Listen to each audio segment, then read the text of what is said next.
আমার নেতা জনাব তারেক রহমান, দুজনেই আমরা নির্বাসিত ছিলাম। আল্লাহর কি মহিমা, যদি আমরা নির্বাসিত না থাকতাম হয়তো এই জুলাইয়ের মতো একটা অভ্যুত্থান সফলভাবে সমাপ্ত করা সম্ভব হতো না।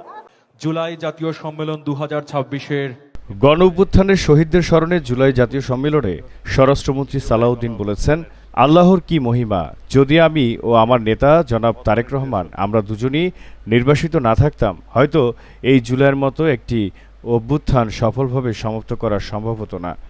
এটাই হচ্ছে পর্দার অন্তরালের কথা। সবার সদস্যবৃন্দ, জুলাই গণ অভ্যুত্থানের দ্বিতীয় বর্ষপূর্তি উপলক্ষে 4 জুলাই শনিবার রাজধানীর আগারগাঁওয়ে বাংলাদেশ চীন মৈত্রী সম্মেলন কেন্দ্রে জুলাই 24 শহীদ পরিবার সোসাইটি ও আমরা জুলাই যোদ্ধার আয়োজিত অনুষ্ঠানে পর্দার আড়ালের কিছু কথা অবমুক্ত করেন সে সময় ভারতে নির্বাসিত সালাউদ্দিন আহমদ।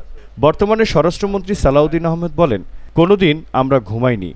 24 ঘন্টা কোঅর্ডিনেশন সমন্বয় করে আমাদের নেতাকর্মীদের বিভিন্নভাবে সংগঠিত করে জুলাই যোদ্ধাদের সম্মুখে রেখে অরাজনৈতিক পরিচয় আন্দোলনের একটা পর্যায় পর্যন্ত আমরা নিয়ে এসেছি।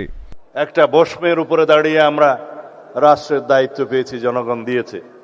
3-4 তারিখ যখন আমরা নৈতিক সমর্থন দিই, তারপর থেকে বিশ্ববিদ্যালয়ে শিক্ষকদের একটা আন্দোলনের সমর্থন নিয়ে যেদিন আমরা 16 জুলাই পর্যন্ত পৌঁছালাম, সেদিন আমার নেতা বলেছেন, দফা 1 দাবি 1, স্বৈরাচারের পদত্যাগ। অন্য কোনোভাবেই সমস্যার সমাধান হবে না। এই বাংলাদেশ রক্তে রঞ্জিত হয়েছে, এই মানচিত্র রক্তে রঞ্জিত হয়েছে। স্বরাষ্ট্রমন্ত্রী বলেন, আজকে যাঁরা জুলাই যোদ্ধাদের নেতৃত্ব দাবি করেন তাদের অনেকেই সেদিন বলেছিলেন, আমাদের কোনো রাজনৈতিক দাবি নাই, আমাদের দাবি বৈষম্যহীন এই ছাত্র আন্দোলনের দাবি, কোটা বৈষম্য দূর করতে হবে, সেটাই ছিল তাদের বক্তব্য।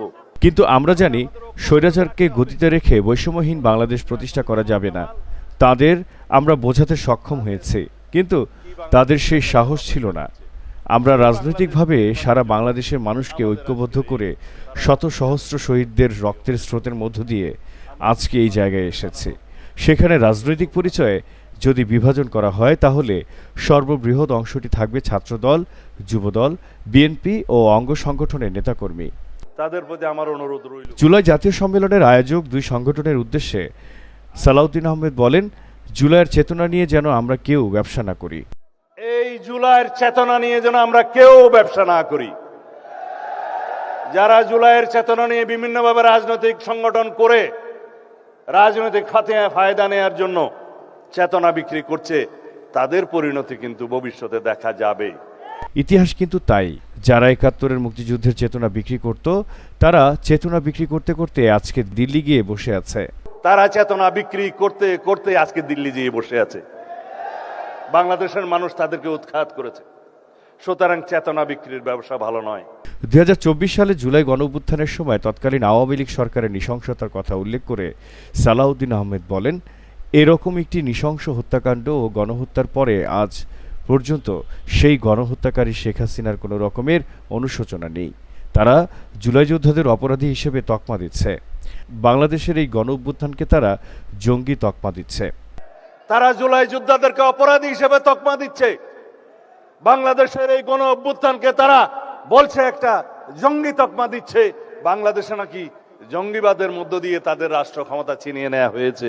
আওয়ামী লীগের রাজনৈতিক পতন হয়েছে, আওয়ামী লীগের রাজনৈতিকভাবে নিপাত হয়েছে, নির্মূল হয়েছে, দাফন হয়ে গেছে দিল্লিতে। সেই আওয়ামী লীগ বাংলাদেশে আর কোনোদিন রাজনীতি করতে পারবে না।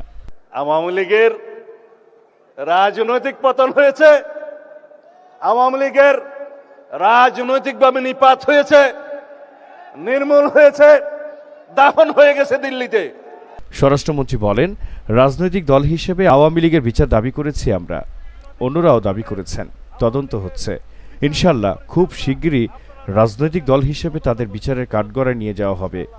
সংবিধানের 47 অনুচ্ছেদ অনুসারে আইন সংশোধন করা হয়েছে। সন্ত্রাস বিরোধী আইন ও আন্তর্জাতিক অপরাধ ট্রাইব্যুনাল আইনে আছে রাজনৈতিক দলের সংগঠনের বিচার করা যাবে। ওখানে সাবেক একজন স্বৈরাচারের দূষণ এমপি আছে, ওসি আছে, ডিআইজি সহ অন্যান্যদের যাবজ্জীবন সহ বিভিন্ন মেয়াদে সাজা হয়েছে।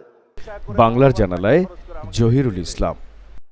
বলেছিল ছেলেটা আপনাকে এক নজর সামনে থেকে